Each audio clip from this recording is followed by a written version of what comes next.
Salut à vous tous, bienvenue sur CC Info 91, la chaîne YouTube consacrée aux non-voyants. Présenté par Alain Leclerc, avec Pascal Cusson. Musique de notre ami José Licenciato, qui nous l'offre gratuitement la musique, merci à lui. Soyez tous et bienvenus sur la chaîne.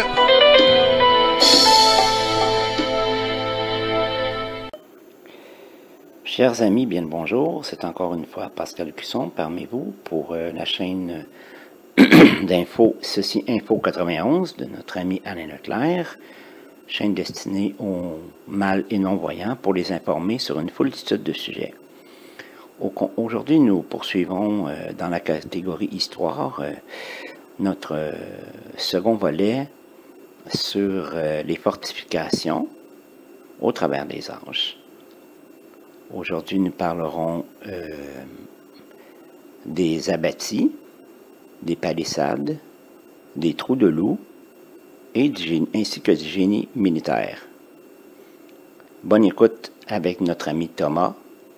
Et vous savez pourquoi j'utilise Thomas? C'est parce que je n'ai pas de plage tactile pour le moment. Et je ne sais pas si je vais en avoir un jour. Donc, mieux vaut Thomas que rien du tout. Merci pour votre compréhension. Bye bye. Histoire, les fortifications au travers des âges, abattis, palissades, trous de loup, génie militaire. Section 1, les abattis. Les abattis sont utilisés à la guerre pour maintenir à une distance de tir les ennemis aussi longtemps que possible. Abattis, ou abattis, est un terme lié à la fortification désignant un obstacle constitué de branches d'arbres étendues en rang, avec leurs extrémités affilées dirigées vers l'extérieur, vers l'ennemi. Les arbres utilisés sont habituellement entrelacés ou ficelés pour les maintenir ensemble. Les abattis sont utilisés seuls ou en combinaison avec des enchevêtrements de fils et d'autres obstacles. On peut y ajouter également entre les troncs, des épineux entiers dont on enroule les racines autour des troncs d'arbres pour bien les assujettir. Ils furent employés dès l'Empire romain, et plus récemment lors de la guerre civile américaine.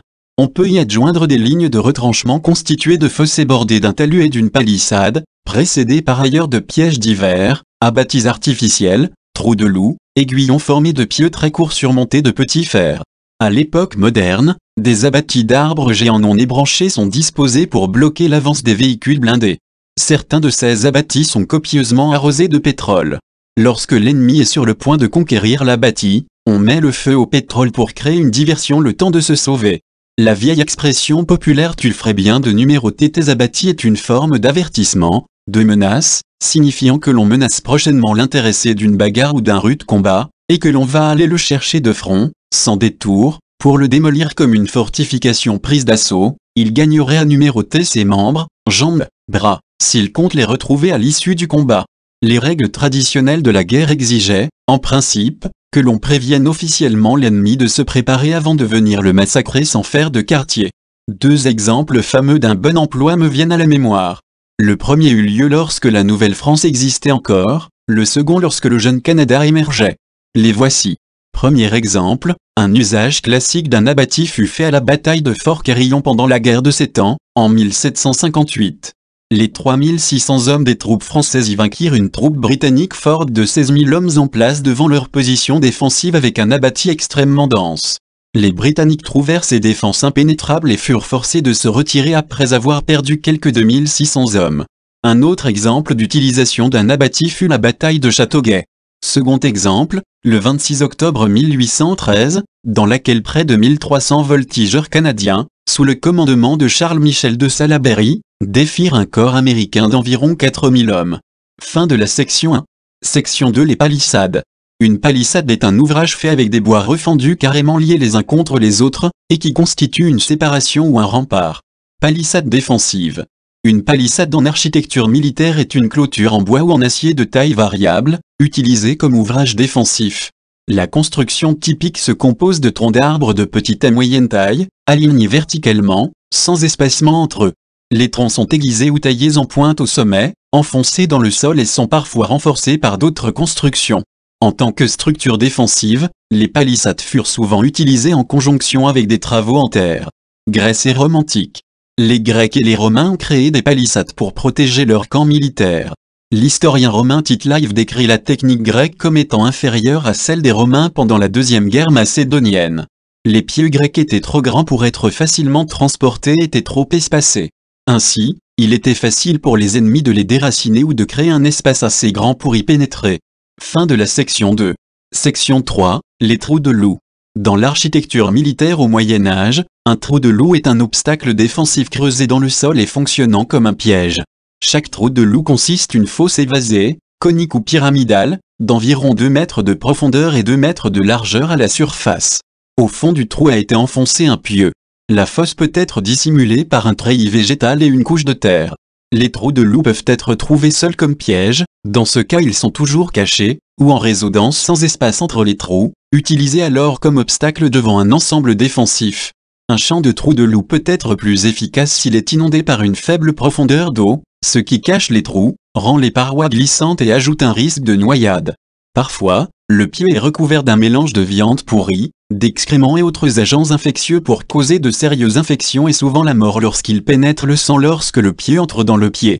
Même si le terme a une origine médiévale, ce type de dispositif est décrit par Jules César dans son 7e livre des commentaires sur la guerre des Gaules. Il emploie ce dispositif lors du siège d'Alésia. César les appelle lys pour leur ressemblance avec la fleur du même nom.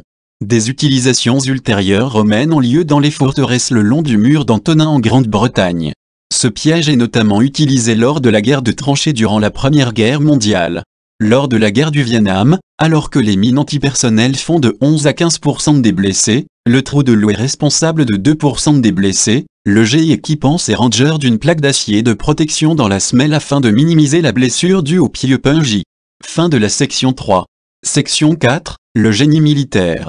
Le génie militaire, souvent abrégé en le génie lorsqu'il désigne l'arme du génie de la force armée terrestre d'un État, est l'ensemble des techniques d'attaque et de défense des places, des postes, et de construction des infrastructures nécessaires aux armées au combat. Le terme désigne par extension le corps des troupes de cette arme. Un homme du génie, pionnier ou sapeur, aussi appelé ingénieur de combat, est un militaire spécialiste des techniques du génie militaire et de leur mise en œuvre dans des conditions de combat. Le génie militaire peut donc accomplir une grande variété de tâches dans des fortifications, construction ou réparation de routes, de ponts, de voies de chemin de fer ou toute infrastructure de transport, pose ou destruction de champs de mines, etc. De manière plus générale, il doit permettre ou faciliter le mouvement ou le soutien aux forces armées et gêner le mouvement des forces ennemies. Dans cette section, nous avons mentionné les sapeurs et les pionniers. Qui sont-ils donc? Les sapeurs. Un sapeur est un soldat de l'arme du génie chargé de l'exécution des sapes, c'est-à-dire des ouvrages souterrains permettant de renverser un édifice ou bien encore des tranchées. Les premiers sapeurs naissent en France, c'est Vauban qui le premier proposa, en 1669, la création d'emplois de sapeurs et c'est en 1671 qu'ils furent créés. Différenciation avec les mineurs. Le sapeur réalise les travaux de sape, trancher creusées vers l'ennemi. Le mineur combat sous terre, et creuse la mine ou la contre-mine. Les sapeurs firent partie de l'artillerie à partir de 17201 jusqu'en 1729. Ils furent à nouveau incorporés dans les régiments d'artillerie en 1769, jusqu'en 1793 où ils retournèrent au sein du génie.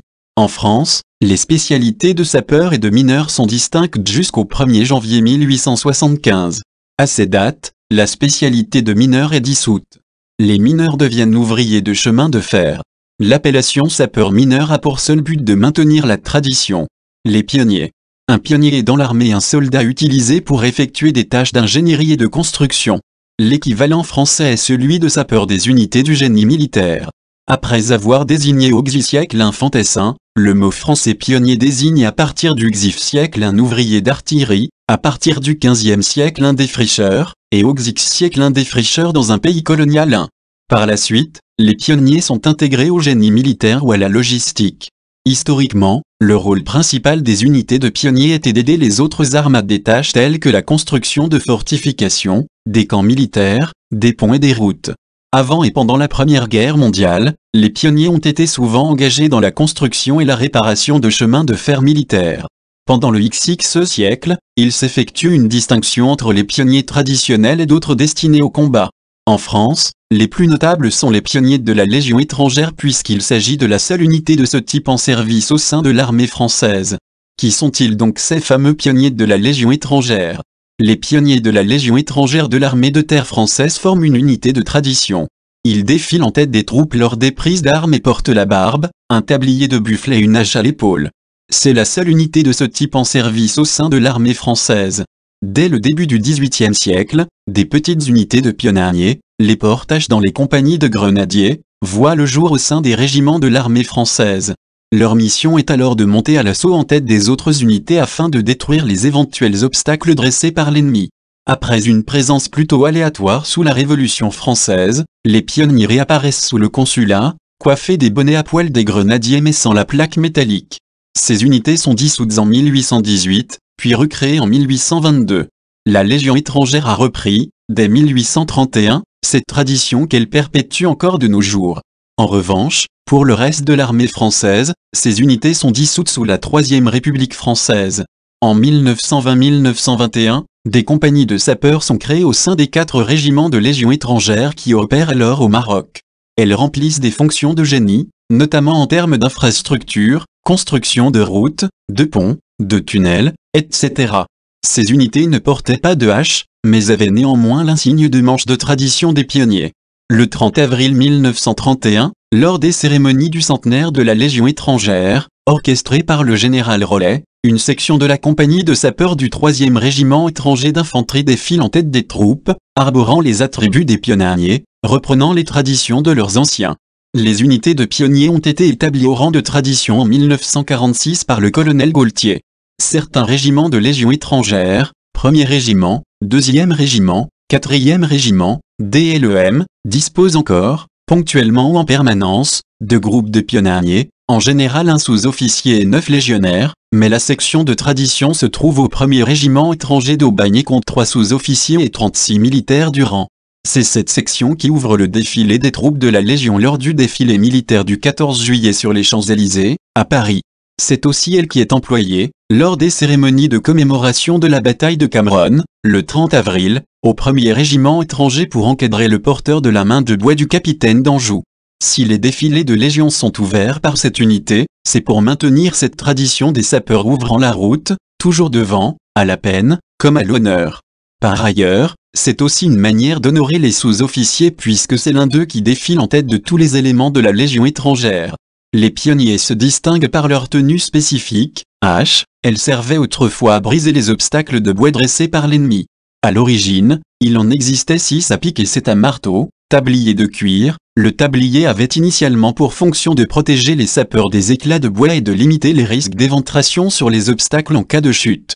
Il est de couleur fauve, gants à crispins, ses gants blancs à manchons de protection. Les crispins servaient à protéger les mains et poignets lors des travaux d'abattage. Barbe, comme les pionniers montaient à l'assaut en premier, leur espérance de vie était très faible. De ce fait, ils avaient le droit, lorsqu'ils partaient au combat, de ne pas se raser et revenaient barbus lorsqu'ils survivaient. Le port de la barbe est devenu obligatoire, à la Légion étrangère, en 1844. L'insigne de manche, porté sous l'insigne de grade, sur la manche droite, il représente 2 haches croisées, emblème de la fonction.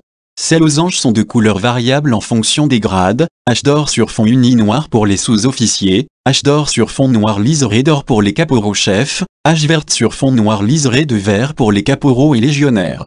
Fin de la section 4. J'espère que ce texte vous a plu. Jusqu'à la prochaine fois, bye bye, ciao. C'est fini les amis. Merci d'être passé sur la chaîne. Je vous dis à bientôt avec Pascal. Pensez à vous abonner, c'est important pour